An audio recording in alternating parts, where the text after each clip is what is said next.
Bom dia, crianças, crianças minhas e crianças de Tiago, como é que vocês estão? Olha só, vamos para mais uma aula de uma matéria que eu gosto muito, que é português, tá? Hoje o gênero textual que a gente vai estudar é o gênero poema, tá? Vocês vão encontrar semelhanças entre essa aula e a aula de literatura de cordel, tá bom? Porque o cordel também é escrito na estrutura do poema, tá bom? Vamos lá. O que é mesmo um poema? Poema é um texto literário que pertence ao gênero da poesia e cuja apresentação pode surgir em forma de versos, estrofes ou prosa, com a finalidade de manifestar sentimento e emoção. Então, gente, olha só, o texto, o poema, ele pertence ao gênero literário, ele está incluído na tipologia textual dos textos poéticos, tá? O texto poético tem uma forte relação com a música, a arte e a beleza. A poesia presente no texto é o componente que distingue o poema. Existem vários poemas que foram convertidos em canções porque foi acrescentada música. O poema, a forma como ele é escrita, permite ao texto, dá ao texto um certo ritmo quando a gente vai ler, tá? Então, como ele tem esse ritmo, se acrescenta música, se acrescenta a musicalidade, então dá para fazer uma canção a partir da letra do poema. Geralmente se apresenta em forma de versos e estrofes com rima e ritmo. Nós vamos rever isso ali mais na frente, tá? Nós já vimos isso também na literatura de cordel e vamos ver agora de novo. O verso e a estrofe são elementos do texto poético. Cada linha de um poema representa um verso, já a estrofe é o conjunto de versos. A prosa poética tem o caráter de poesia devido ao efeito emocional provocado pela linguagem. Lembra quando a gente falou sobre, deixa eu pensar em algum gênero textual aqui, o gênero receita. É um gênero textual cuja linguagem é uma linguagem objetiva, tá? Ela não fica rodeando para falar o que tem que falar, não. É um texto que é bem claro e simples e objetivo. Ele tem que falar isso e ele fala isso sem rodeios. O texto poético, ele vai falar de sentimento. E quando a gente fala de sentimento, é difícil a gente ser objetivo, não é? Então, o texto poético, ele vai ter essa característica, ele não vai ser um texto objetivo, ele vai ser um texto subjetivo. O que significa um texto subjetivo? Relaciona-se ao sujeito, ao eu, tá? O que eu sinto, o que eu estou sentindo ao escrever aquele poema. O que o poeta sentia ao escrever aquele poema. É relacionado aos sentimentos, tá? Geralmente, já vimos isso aqui. A palavra poema deriva do verbo grego poem, que significa fazer, criar, compor. A literatura grega teve grande importância nas composições literárias de várias épocas e culturas. Texto poético. Olha, no texto poético, o autor apresenta a realidade de forma criativa, numa linguagem bastante expressiva. O texto que daí resulta chama-se poema, que é um conjunto de versos agrupados em estrofes. Então, olha só, nós vamos ver aqui, nesse material, aqui um pouquinho mais na frente, o que é falar de determinado assunto através de poema, através de uma linguagem criativa, tá? A constituição de um poema. Eu acrescentei essa parte aqui, mas não é tão interessante. É interessante, mas não é primordial a gente pensar nisso agora. Um poema é assim constituído por várias estrofes, que classificam-se conforme o número de versos que a constituem. Olha, se a estrofe cada estrofe tiver 3 versos, essa estrofe vai se chamar terceto.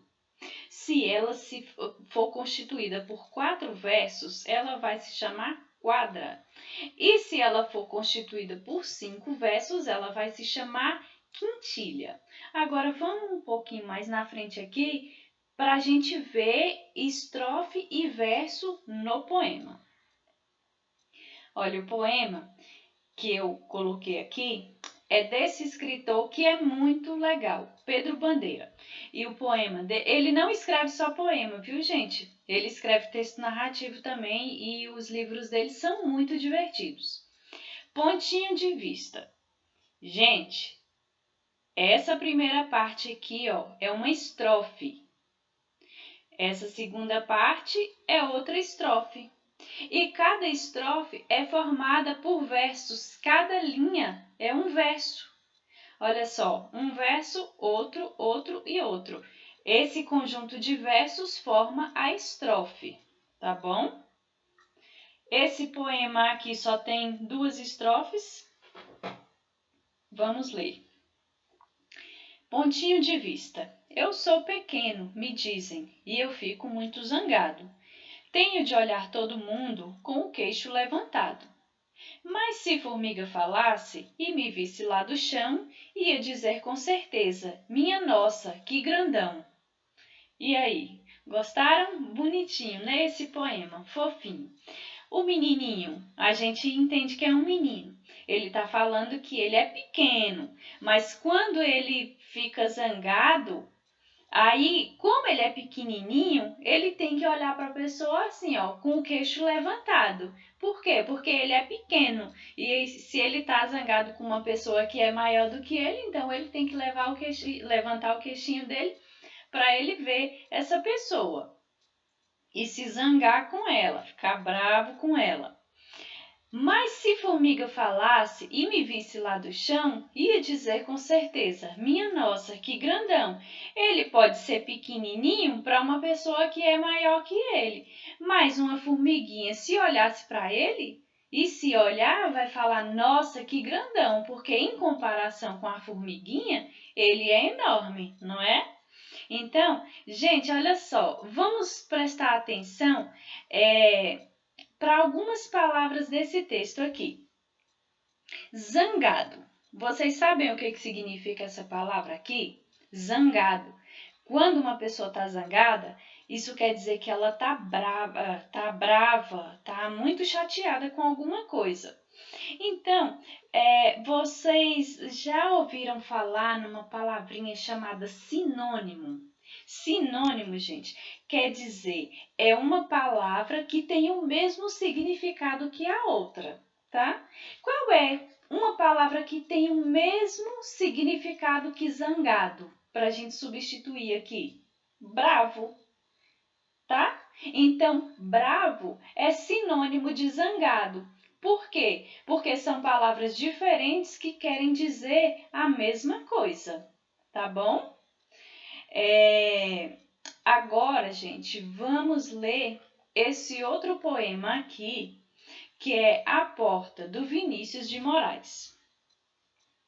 Eu sou feita de madeira, madeira, matéria morta. Não há nada no mundo mais viva que uma porta. Eu abro devagarinho para passar o menininho. Eu abro bem com cuidado para passar o namorado. Eu abro bem prazenteira para passar a cozinheira. Eu abro de supetão para passar o capitão. Eu fecho a frente da casa, fecho a frente do quartel. Eu fecho tudo no mundo, só vivo aberta no céu. Outro poema muito gostosinho, muito legal de ler, né, gente? Pessoal, olha só. Novamente aqui, ó, uma estrofe, outra estrofe, outra estrofe. Cada linha é um verso e cada verso compõe e o conjunto de versos compõe a estrofe. Uma coisa importante aqui de se falar: todo poema tem que rimar? Não necessariamente. Tem poema que não rima, tá? O que é a rima? É quando uma palavra de um verso vai rimar com outra palavra de outro verso que está na estrofe. Olha, eu sou feita de madeira, madeira, matéria morta. Não há nada no mundo mais vivo que uma porta. Morta e porta. Observem a terminação dessas duas palavras. Observem a pronúncia. Morta, porta. Elas rimam. Esse poema é rimado, mas nem todo poema precisa ser rimado.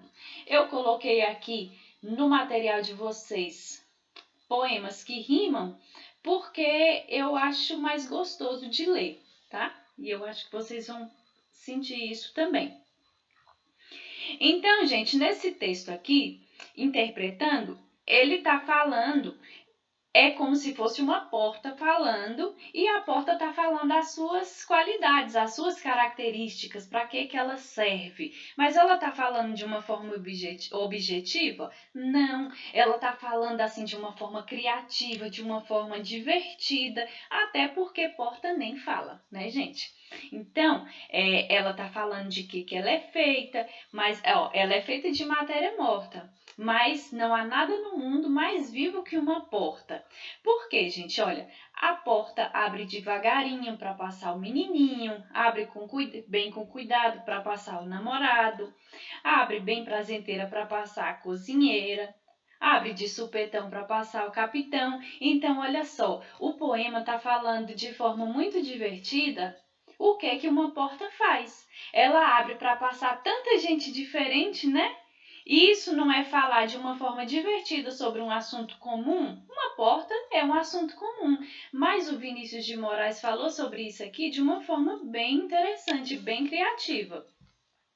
Vamos procurar aqui mais uma palavra para a gente ver qual é o sinônimo dela? O que é sinônimo mesmo? Sinônimo é uma palavra com o mesmo significado de outra, mas escrita de uma forma diferente, mas o sentido é o mesmo. Vamos para esse verso aqui, que eu encontrei uma palavra aqui que eu achei interessante. Eu abro bem prazenteira para passar a cozinheira. Eu abro de supetão para passar o capitão. Vocês sabem o que significa a palavra supetão? É abrir de surpresa. Ninguém está esperando, de repente a porta abre. Isso significa de supetão, algo que ninguém está esperando, tá? Então, ó, mais uma palavra sinônima, supetão, surpresa. É o mesmo significado e palavras distintas, palavras diferentes. É legal vocês prestarem atenção nisso para enriquecer, para aumentar o vocabulário de vocês, tá bom, gente? Terminamos aqui o nosso material. Agora vocês vão fazer os exercícios. Se vocês tiverem alguma dúvida, falem comigo ou com o Tiago e espero que vocês tenham gostado da aula, tá bom? Um abraço e até a próxima!